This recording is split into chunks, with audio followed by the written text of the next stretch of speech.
Okay, good afternoon. Today is Wednesday, March 18, 2015. It is now 4:30 in the afternoon, and we will begin our council meeting.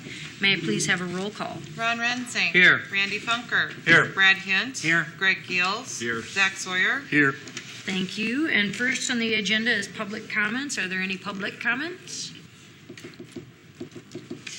There are none. We'll move on to the consent agenda. Make the motion to approve the agenda. Do we have a second? Support.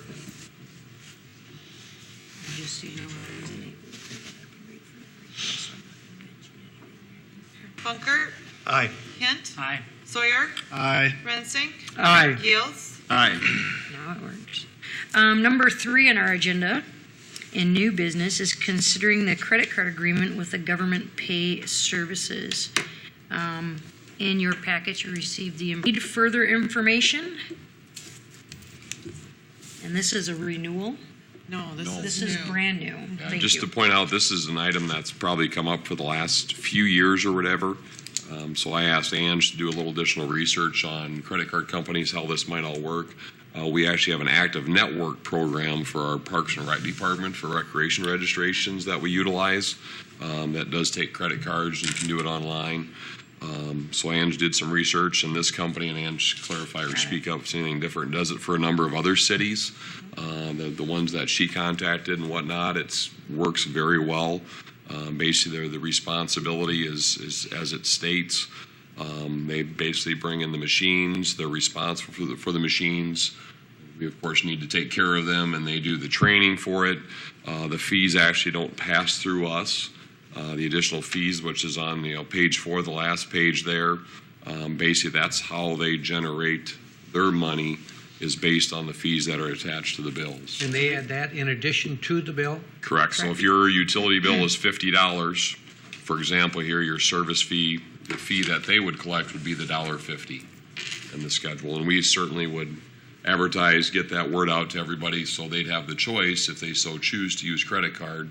That's the additional fee associated with it, or they can still pay with cash or check. Can they call in a payment then? I mean, they have an 800 number where they can call in a payment and use credit card? It is accessible 24 hours a day, 7 days a week with a bilingual call center. The fees are considerably higher because you're getting an actual person. Yeah. But yes. I saw a different fee schedule for... Yes. Yeah.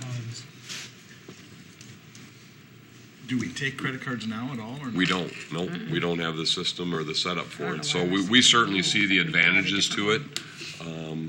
We think, it's certainly probably a high time. I don't know how many cities don't have it, but I think a super majority of them probably do anymore. There's not too many businesses or companies you go to that don't accept credit cards.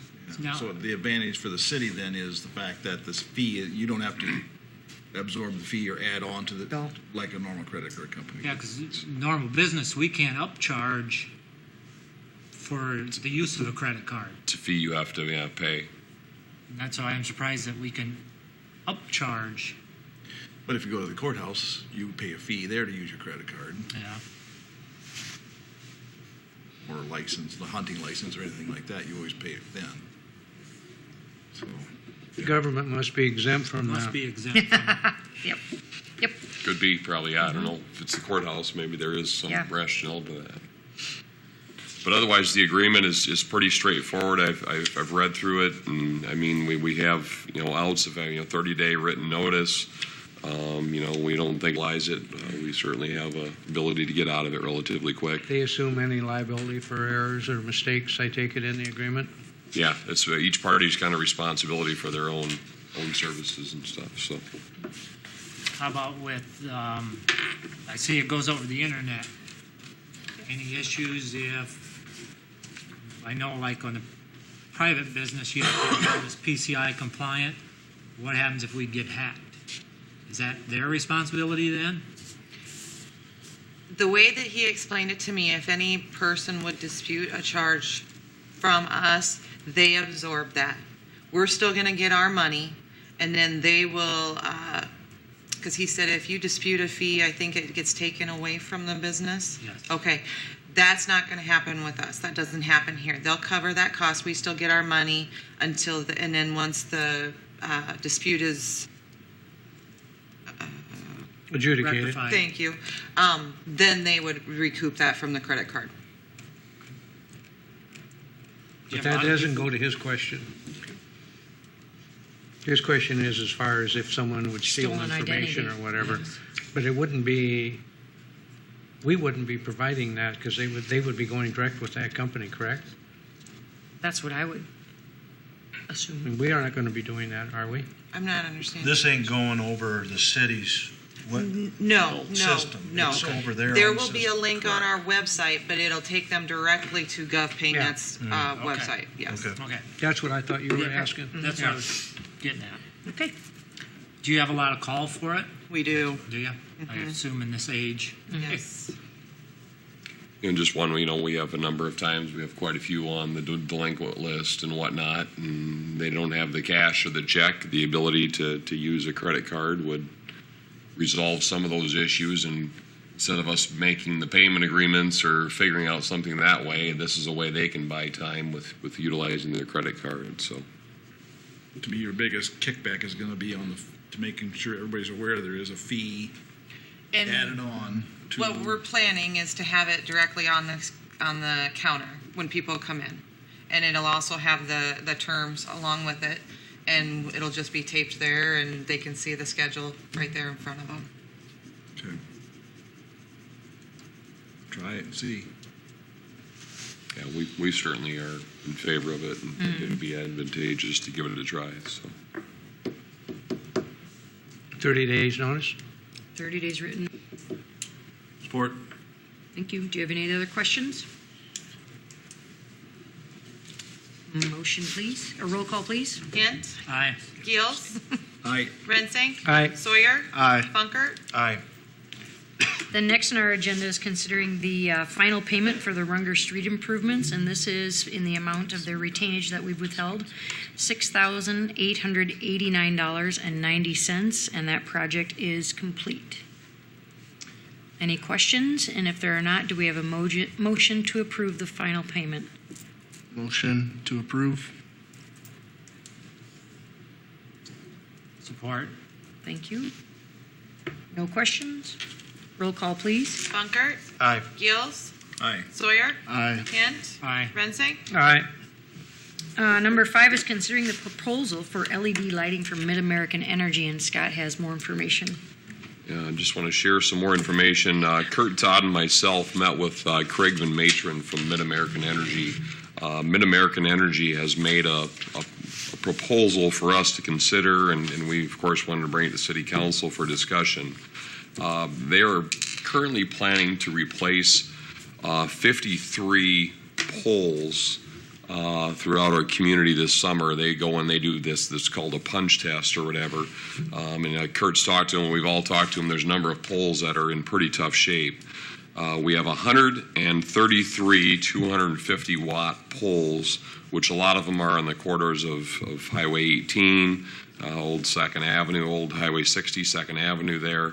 A number of those are going to be replaced. As part of that process, they had asked us if we are interested in LED type lighting. They would cover the cost of the initial 53 poles because they're replacing the poles, and as they replace the poles, they would cover the cost of that LED light. So with that, we'd have an additional 80 lights or 80 poles that have the typical 250 watt bulbs in them, and they are asking us if at the same time, instead of having some LED and some of the other bulbs, if we'd want to replace those all at the same time. If we wanted to do that, that would be at a cost, or it's a reduced cost of only $100 per light. So that would be $8,000 up front that we would have to pay. But our payback and savings of what we would pay on our rent that we pay in the poles would be about $4,300 per year. So basically in about 2 years, by replacing all those 133 lights with LED lights, we'd have our payback of the $8,000, actually less than 2 years. And that 8,000 just represents the bulbs. That is That is correct. not And then going forward, that's our only cost. They, of course, do the maintenance and upkeep and actually own the poles. So with that said, we asked them, and I don't know if you had a chance, I sent out to you to go out and take a look at those LED lights. We put, Craig put 4 of them up near Hy-Vee, People's Bank area there along Highway 18 to see once if that's something we wanted to consider. I guess, we feel if we're going to do it, it's going to be better to do them all instead of some LEDs, some of the other lights. It might look, a little odd. So we wanted to bring this information to council and get your thoughts and feedback. So this 133 that will run down the Highway 18 corridor, pretty much, or? Todd, do you know exactly where all those are? I mean, yeah, I think most of them are probably on Highway 18 all the way down the highway. All the lights on 18, all the lights on 2nd Avenue, the lights going into the Runger Addition by Chase, and it would be the lights going into Sheldon Crossing back to Holiday Inn Express, plus all the lights that we put on the new Prairie Trail Road all the way back, and lights on Country Club. I believe the majority of the 133, 250 lights. Okay. Of those 80 that are not being replaced, those poles, how many of those are going to fail the punch test a year or 2 or 3 down the road, if any? Can't answer that. He didn't share that, hey, there's 10 more poles that are going to replace. Because, yeah, if one fails and they replace it the following year, they would cover that at their cost. Right. But if they're And- down Country Club Road, well, but I mean, Those are wood poles with just arms on them. the Runger Edition, those would be newer. There's the newer, the Sheldon Crossing are newer. It'd be the ones on the Highway 18 or 2nd Ave. The 53 replacements, they're going to put in LEDs, or they're giving that to us as an option? As an option. They're putting in If new they put poles. them in, we don't have to pay for those 53. Correct. So they're, And they would put the other style light in to match Yeah. the existing other 80. It's they're leaving. I went out and looked. And I think that their, I'll use the term focus, is narrower. I don't think that it broaden, and I don't think that it's as broad more a of a light direct band down. as the old traditional light. Pattern he showed us said that they would be brighter underneath the property. Yeah. That was his assumption. Yeah, And I the think I would agree canopy with type that, look having is looked at them. not there. What's your opinion on public safety, Lyle, with those lights? I didn't go look at them. I've rode through other communities though that switched to those lights, and I guess I can't say I was that impressed. Do we have to make this decision today? I haven't had the chance to go out and see it yet. Sooner than later, for the fact is there's a process Mid-American needs to go through to order the LED lights, and plus they want to move forward on the 53 poles because they're planning to replace that this summer. There's kind of a lengthy process they have to go through with the DOT of getting it permitted. No, I mean, it doesn't have to. I mean, is another 2 weeks going to change it a lot? Probably not. I mean, I think it is what it is. If you haven't seen it yet and aren't ready to make a decision, I certainly think you need to look at them in order to make a decision. For those that have seen it, I'm not hearing real favorable results. It seems like you go from bright light to dark, bright, dark, bright, dark, bright. You don't have that continuous flow of light. I think whatever we do, it either ought to be all the LEDs or just stay with the regular bulbs. I don't think we should replace 53 and put in 53 LEDs. Agreed. Because you would definitely notice the difference driving, Right. in my opinion. So in terms of the payback, I mean, at less than 2 years point, I mean, at that point, we're just money ahead for the continued. Right, it'd be $4,300 per year going forward. It's basically the Until they change the $8,000 that rate. we would have to pay up front. we'd have that paid back in their 2 years of savings. And then after that. And after that's that, just it's, $4,300, assuming rates would stay the same. I mean, which they're not. No, but we've They're going got, up for the next 10 years, so. yeah, but we've got the rates here for 10 years. Right. And basically, the lights, the LEDs are anywhere from $2.37 up to $3 a light cheaper. Per throughout month. this- Per month, per pole, throughout this 10-year rate scale. So consistently a savings, but yet at the same time a rate increase on the overall street Right. lighting. So in the long run, yeah, it's certainly will save us money. So that's the one side of it too. Is it worth the $4,300 per year in savings? Right now we have budgeted for next budget year, $120,000 for street lighting. So is it worth the $4,300 in savings to? It's brightness versus payback, really. Right. Mhm. I've been by there at night, but I did not remember to stop and actually look, but I also didn't notice too much of a difference. But Don't stop, you're going to get hit. I know. I've asked multiple people, I shouldn't say multiple, probably 10 or 12 people to take a look and give me their comments. And I'll be real honest, I get about half of them think they're great, and the other half think Right. they're horrible, and nothing in between. No different than the lighting in the downtown Yeah, project. it's- yeah, People we're were gonna get- upset yeah. it wasn't as bright down there, but you only hear the negative usually, rather Right. than the positive. I would agree with Ron too. You can't just have a couple here and there, and it's got to be consistent if we were to do it. Thoughts? Want to wait 2 weeks? Everybody want to look at them, or we fine just leaving as is? Greg, you haven't haven't seen them. I haven't. I'm the $4,300 a year savings. I mean, you accumulate that over time, then. I mean, that has me interested enough to. I would go yes on that basis, but those of you that seen it, I guess you would be better off. You would be better off advising me. How about I make a motion, we just replace them all? Mayor, I'll help you decide. There's a Somebody wants to motion on the second it, table. second it. With the LED. Yep. All 133. I'll support that. Okay. Any other questions, comments? May I have a roll call, please? Geels, Aye. Punkert, Aye. Rensing, Aye. Sawyer, Aye. Hint, Aye. Okay. Number 6 on our agenda is setting the date and time for the public hearing on the street improvement project. 4-block area surrounding the downtown-ish. That date would be April 15, 2015 at 4:30 in the afternoon. Do we have a motion to set the public hearing date and time? I'll make the motion. Thank you. Support. Thank you. Roll call, please.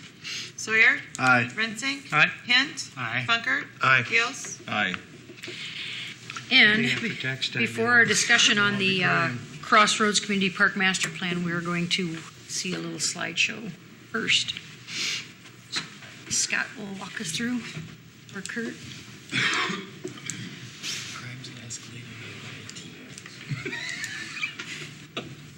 Yes, most of you have probably seen some of this already, but we just kind of want to take you through some of the steps and some of the background discussion. If you recall, in regards to kind of our scope of services with RDG. If you recall, a few months ago, G was trying to create a scope of services a number of years back.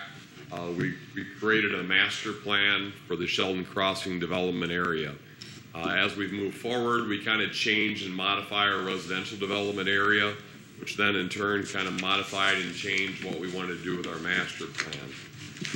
Also, on the direction from council, you would ask for them to come up with some concept plans for a possible regional events center out in that area.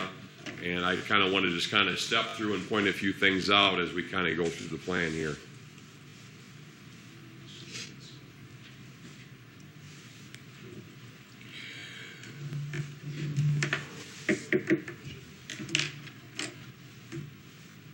All right. Everybody okay? Yeah, this is the lodge. There's no merit to this by any means. This is what Mike Bell came up with, calling the event center out there, the lodge at Sheldon Crossing. This is just kind of the layout here, kind of as we've been working through with our community park committee.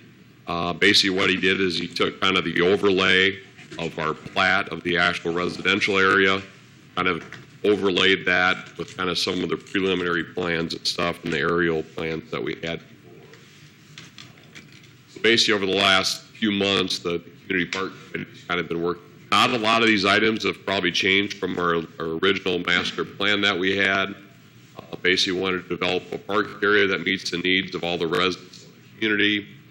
We wanted to maintain some of the wetland areas and keep some of those native, educational, and then the big thing that he continues to stress on is the availability of a lot of possible partnerships in the area. Bryan County, the County Conservation Board, Iowa Department of Economic Development, and other partners that could possibly utilize this area. Here's some of the specific elements and stuff as we work through the plan. Of course, the day lodge or the community event center, anywhere from 12 to 14,000 square feet. A large reception hall, and we'll get into some of those specifics here right away. Talking anywhere from 300 to 400 people. Keep in mind as you go through here, these are some of the notes and stuff for some of our discussion. Probably have one more meeting with Mike Bell, part of the original scope of services, that he'll come back and then he'll fine tune some of these elements that we've changed. Variety of shelters and shade structures out there along, adding additional recreation trails, fishing access. We talked about different areas where you could have fishing piers, shoreline access. Trails, of course, is a large discussion. We've had folks, Ralston, Pete Hamill and stuff with the Recreation Trails Committee. He's a part of our committee, talking about long-term, some hard surface trails, some natural trails, boardwalks in the area, and then a lot of variety of playground and recreational type seasonal activities, camping RV, and we'll talk about that a little bit more of where the location was on that. But as of right now, from the committee standpoint, we don't have any type of RV or camping location included in the park area. Then the open space areas. We probably scaled down quite a bit.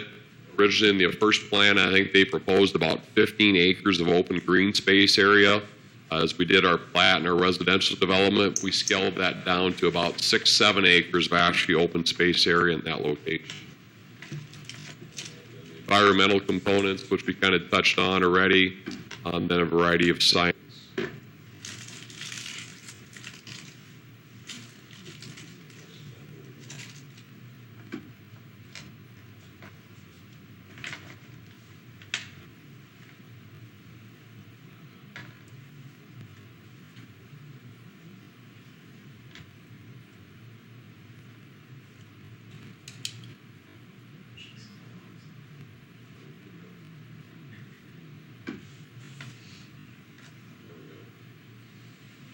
Sorry, I don't know why.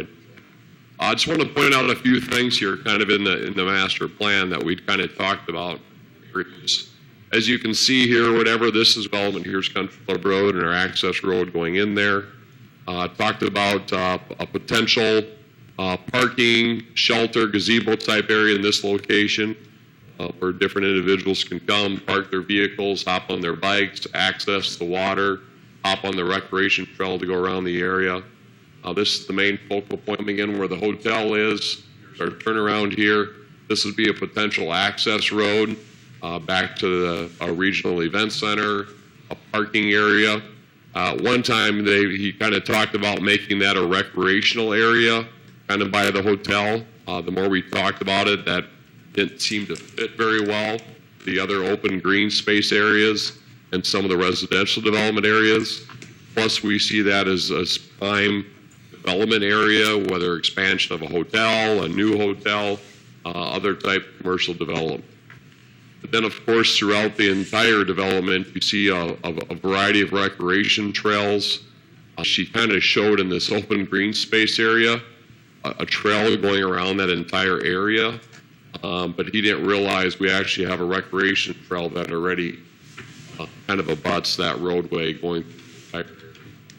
But otherwise, he sees a real huge benefit. He'd really like us to consider going for recreation trail going across the water. I always remind him, keep in mind, you're an architect, engineer, you don't care about money. That would probably be a costly project to get into, but it certainly would be neat in the area. Amphitheater, this, of course, are large open green space, basketball courts, tennis courts. Whether we'd get into all those type items out there is yet to be determined. Courts are fishing, piers, and a variety of things throughout the water. Then, of course, the big focus point here is the day lodge or the event center, of course, out in that location. Then some of the specifics.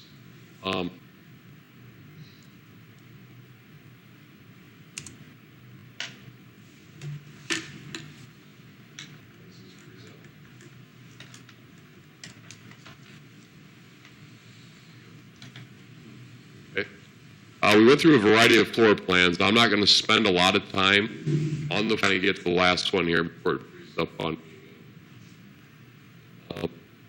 Basically, size-wise or whatever, as I mentioned, they're talking anywhere from 300 to 400 people, possibly as a seating type area. The committee, the more they keep talking about it, first we were talking around 300 seated type area. There's probably some events that probably could get 100, even up to 450 people. So there certainly would be plans that, we could add on to the facility if needed to. And out the back end there,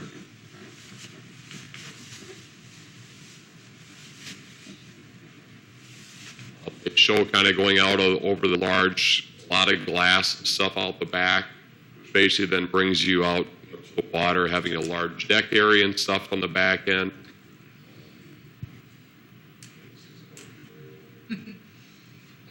Thank you. Finish.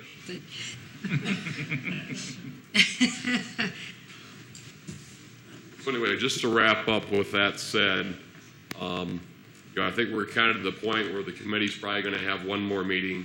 We're going to talk about some of the specifics, and finalize and bring basically wanted to bring you up to speed and stuff where we're at. One on the entire master plan. Certainly looking for your feedback. Ron and Zach have been involved, and Brad's been involved with some of the meetings as well. Looking for your feedback and stuff as we move forward. And then I think the mayor's going to touch on kind of next steps and where we need to move from here. So, open any questions if you have any for me. Yep. Yeah, that's included as part of it. There will be a cost estimate. The big thing to keep in mind with that is the cost estimate is simply based on square footage. And as Mike Bell clearly states, you have quality and quantity type issues. The bigger you make the facility, the more it's going to cost. The quality of the facility, of course, is going to add cost too.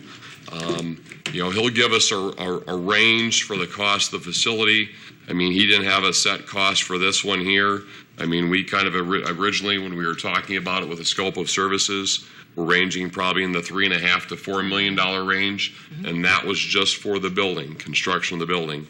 Didn't include the parking lot, the roadway, and some of the other elements and stuff included with that. So that's something we certainly would have to, fine tune and get into a little bit more in depth if we get to that point. So, Any other questions about the floor plan? Go ahead, Greg. Yeah, it is. Would they be doing the architectural portion of it as well? I mean, I think of that RDG? Yes. If we go further, like our next step, we've done everything that we've done is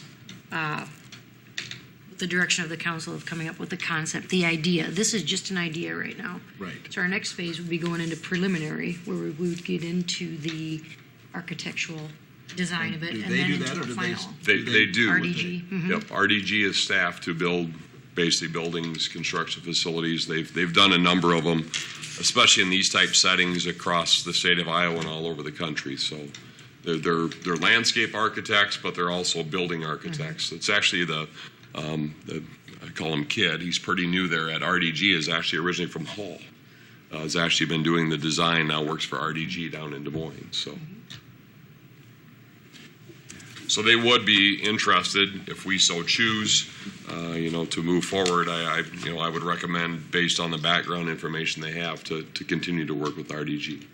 The elevations that were shown now, is that all they offered? Or has the committee reviewed a number of different options and this is the one you're going with? The floor plans, you mean? Or Well, the elevation, just, from the outside, those The different heights of the ceiling? The north, south, west elevation, what it looks like from the outside. Not set in stone. I think the committee and Brad, Ron, Zach, everybody speak up, and Tricia too, or whatever. That's the general concept layout that they thought would work best. Kind of the backdrop of the southwest view, kind of over the borrow pit area there. The entry would face more to the The entry would face northeast. to the northeast. Kind of that side concept they thought would be the best setup for the facility in that location. I guess where I'm going with this, the design to me is more of a modern architecture style Yeah. than a rustic. To me, when I'm thinking lodge, and I'm thinking what they did by Des Moines, was it that Jester Park. Yeah, it looked like, yeah. And that's just it. We didn't get into what the finishing touch of the outside would be. I Okay. think we So, all liked, maybe getting away ahead of All myself those here. elements could be Those wood are later. structures, and what type materials you want to use.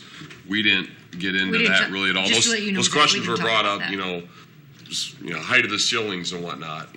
Somebody brought up, all right, it's shown at 26 feet. What if we made it What about 20 20? feet? Would that save cost?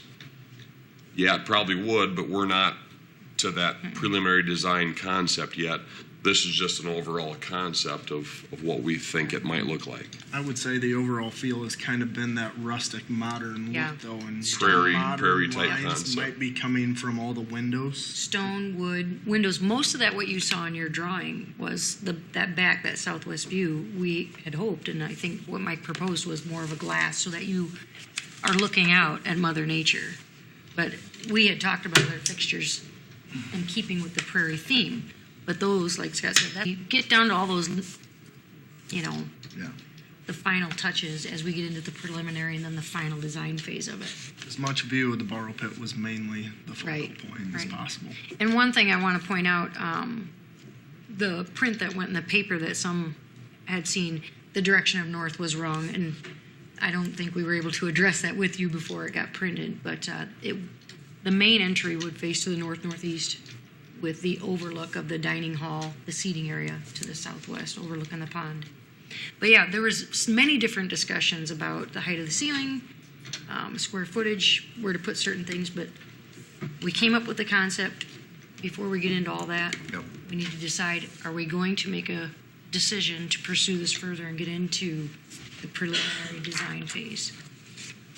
And then we also need If I to talk. understand correctly, that financing. basically is getting us to a point where we need to say, yeah, we want to continue. Right, exactly. And this is how we're going to pay for it. Yep. We're at that And that's point. what you're asking for tonight. Yes. Mm-hmm. Is this something we want to continue? Because we are pretty much done with the concept. And if this is something we decide to pursue, our next phase would be to discuss financing and also move to have Scott work with RDG to get a scope. Next scope of services Services, for contract for preliminary preliminary design, if design. that's the direction you wanted to go. I think the committee's done their job. I think we need to tell them, we need to move forward with it, get more of the finances in order and that, and yeah, the committee's gone as far as we've Right. given them permission to now. Right. Do we want them to go farther? I personally think we need to go farther. I mean, if we can do this without raising property taxes and using TIF, I think we need to move forward with it. Is that a motion? I'll make that motion to proceed with the project and our funding source of using TIF dollars. I'll support that. Okay. We have a motion. Are there further questions and discussion? Greg, I see the Are wheels we turning. tied to RDG? I mean, I know they've done all our stuff My before. opinion would be, look what we've invested in the work we've done with them so far. Yep. I think we have a good repertoire with them, and they do great work. Okay. And I think the next step, if I'm understanding you correctly, Brad, is basically what we do is similar to what we did here, is have them draft a scope of services, basically a contract. What is that next step or preliminary design? Then that would come back to council because there would be fees associated with that on, here's what it costs to do the next step, to move on to the next step, and we'd have that possibly for the next city council meeting to move forward. Is that kind of what you're Yes, looking 'cause for then, we got to Brad? have that step done before we know what it's going to cost us to Right. build this thing. Because right now, we're in limbo. We need to have more of a defined price of what the structure is going to cost to build. And that's where we're at. And that's where we're We at. can't go any further with The the committee's concept. done their job.